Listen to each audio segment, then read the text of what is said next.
Good evening ఉన్నంటాల్. నేను మీ చిత్తలూరి వేణుగౌడ్. మీ అందరికీ సుపరిచితమే.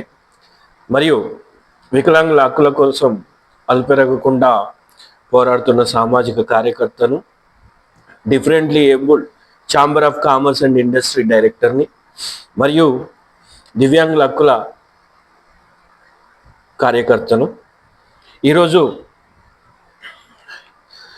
ఈ సామాజిక మాధ్యమం సోషల్ మీడియా వేదికగా చేసుకొని ఈ తెలంగాణ ప్రజాప్రభుత్వానికి, తెలంగాణ రాష్ట్రంలోని దివ్యాంగుల సమాజ పక్షాన ఈ సమస్యను తెలియజేయడానికి మీ ముందుకు వస్తున్నాను. మరియు తెలంగాణ రాష్ట్ర కాంగ్రెస్ ప్రభుత్వానికి చేతులు జోడించి వేడుకుంటున్నాను.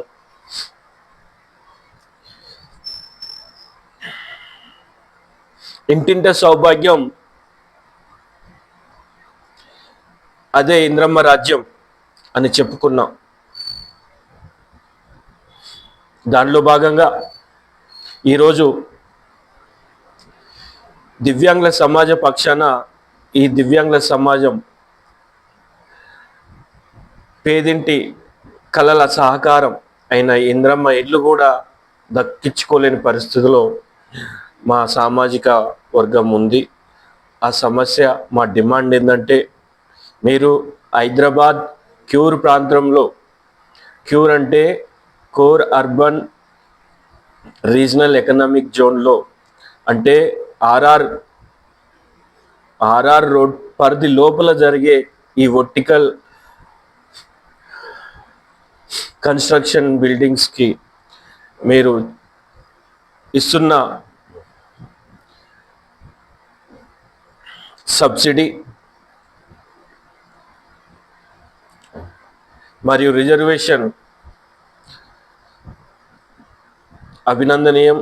మేము స్వాగతిస్తున్నాం. మమ్మల్ని గుర్తించి ఈ క్యూర్ ప్రాంతంలో, ఈ హైదరాబాద్ పరిసర ప్రాంతంలో సొంతింటి కళ నెరవేర్చుకోవాలనుకున్న ప్రతి పేదింటి వర్గానికి, సామాన్యుడికి అందే విధంగా ఉన్నప్పటికీ ఈ ఈఎండి డ్రాఫ్ట్ ఒక 10,000 మేము ఫస్ట్ 10,000 కట్టాలి. రుసుము 100 రూపాయలు, 10,000 కట్టి ఆ లక్కీ డ్రాలో విన్ అవ్వాలి. విన్ అయితే ఆ 10,000 కూడా ఇచ్చే ఈ బెనిఫిషియరీ కాంట్రిబ్యూషన్లో కట్ అవ్వడం జరుగుతుంది. మరియు ఈ బెనిఫిషియరీ చేసే ఈ కాంట్రిబ్యూషన్లో ఈ 6 లక్షలు కూడా ఈ వికలాంగుల సామాజిక వర్గం బేర్ చేయలేరు.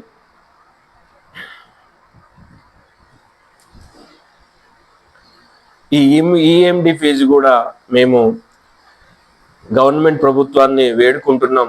దాన్ని 4,000గా తగ్గించాలని కోరుతున్నాం. ఈ క్యూర్ పరిధిలో ఏర్పరిచే ఈ ఇంద్రమ్మ ఇల్లు, కన్స్ట్రక్షన్ ఇల్లు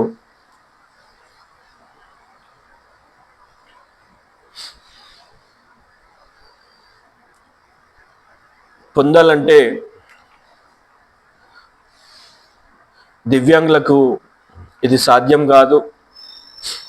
ఒకే సంవత్సరంలో 6 లక్షలు 4 ఇన్స్టాల్మెంట్లో పే చేయాల్సి వస్తుంది.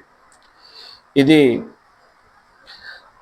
వికలాంగుల సామాజిక వర్గానికి ఆర్థిక భారంగా మారబోతుంది.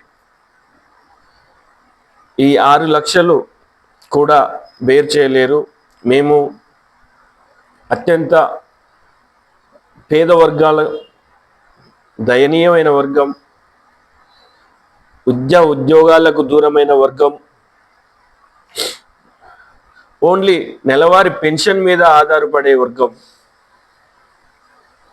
కావున ఈ దివ్యాంగుల స్థితిగతులను, సోషియో ఎకనామిక్ స్టేటస్ను గుర్తించి ఆ ఈఎండి ఫీజుని 10,000 నుంచి 4,000కి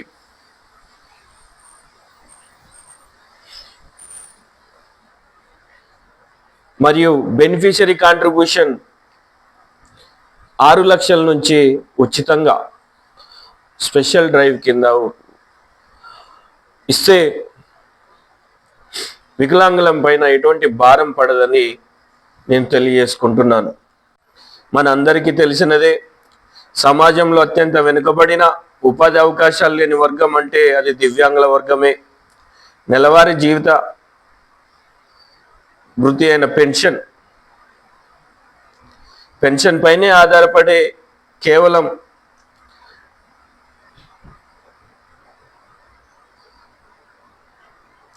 4,000తో జీవనం గడిపే దివ్యాంగులు ఒకే సంవత్సరంలో 4 విడతలుగా 6 లక్షల రూపాయలు భారీ మొత్తాన్ని హౌసింగ్ బోర్డుకు చెల్లించడం ఇది అసాధ్యం.